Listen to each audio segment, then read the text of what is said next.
Good afternoon and welcome to this edition of Finweek Money Matters. Remember, this is the show that helps you manage your finances. I'm Dumisho Greater. On the show today, we'll be taking a look at a new development that will hope to prevent you from cycling injuries. And we'll also, in our pick of the week, look at innovation in Africa, and we'll be joined by a panel of experts to discuss the prospects of property investments in South Africa. But before we delve into all of that, do remember that we welcome your comments, so send us any feedback to moneymatters@abn360.com. But first, let's take a look at the trend of the week.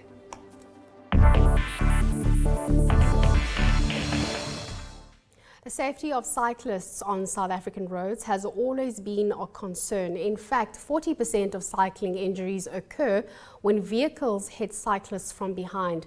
Stellenbosch-based software company Ibuku, which was acquired by Garmin Southern Africa at the beginning of this year, designed the Varia rearview bike radar and Varia smart bike lights, which promises to prevent the probability of cycle injuries.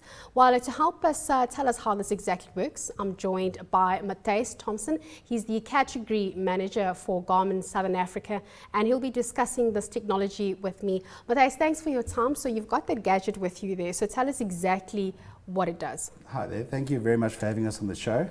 So yes, we've got the Varia cycle radar that this unit will obviously be mounted on the seat post of the cyclist facing backwards.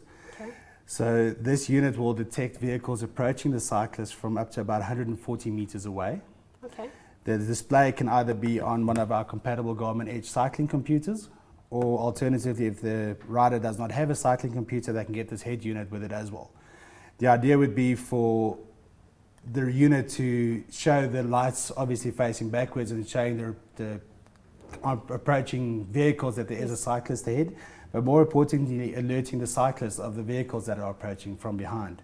Okay. So it'll track up to eight vehicles at a time, and as the vehicle gets closer or moves faster, the LEDs will change to orange and to red if it's a very big threat. Okay. So, and also as they approach, the light that is on the actual radar unit will also intensify to catch the attention of the driver and the vehicles as well. Okay. So as soon as the threat's obviously passed, light will go back to the green and the cyclist will know that he's good to go again. So it's like park distance control, only for cyclists. Yeah, you can call it that. If you want to look at it that way. It would work for vehicles, but also I'm just thinking about bikers on the road, the same premise would apply. Same premise. You know, it's always, you know, the whole concept of think bike, rider safety, and just to make people more aware, make cyclists aware of the cars approaching them from behind.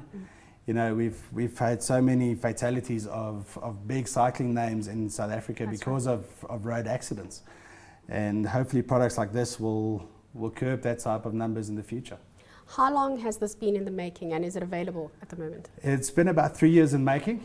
The development took 3 years. The R&D, a lot of hard work put in by the guys.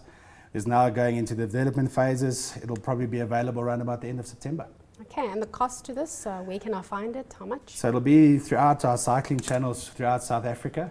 They'll be available. If the guy's got a compatible Edge cycling unit already, you can just get the standalone bike radar. That'll cost them in the vicinity of about 2,699 Rand.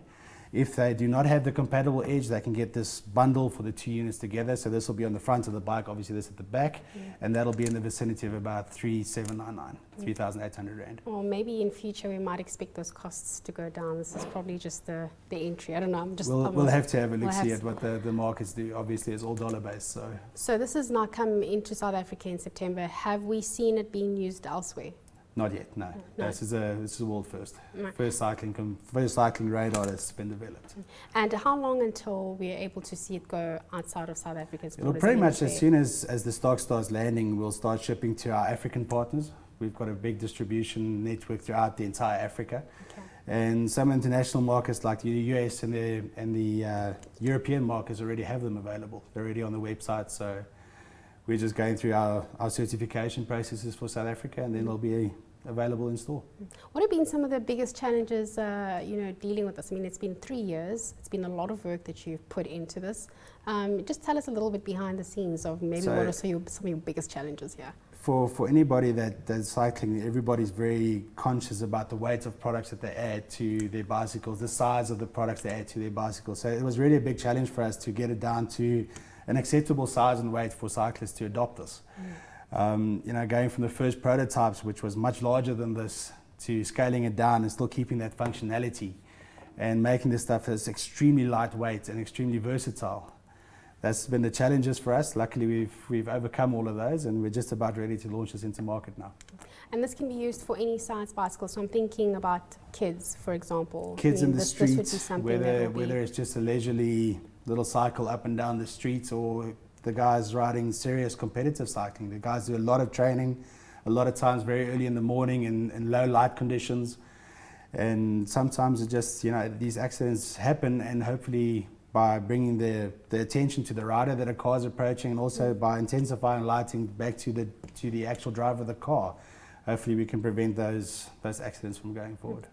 Just to round off, I just want to go back to, I know the fact that you are still having conversations with the rest of the other African countries, in terms of getting the distributions right. What have been the hurdles there? I mean, obviously there's regulation. Well, luckily for us, we've already got a very big settled distribution network for all our other products. So this will slot in nicely for those. The real challenge obviously is just getting the stock into country, going through the logistics and all the import duties and all the documentations and stuff. But luckily with all our other products we've been doing for a while now, we've gotten quite good at that. And would this be online? I mean, come September? Come September it'll be online. The guys can order it obviously from our online stores, but also all the cycling shops will have them as well. Fantastic, Mathys, thank you so much. Great that we've got something like this finally to reduce those fatalities that we have seen on the roads. Thank you so much to Mathys Thompson. Thank you very much. He's the category manager for Garmin Southern Africa. Let's now take a look at our editor's pick.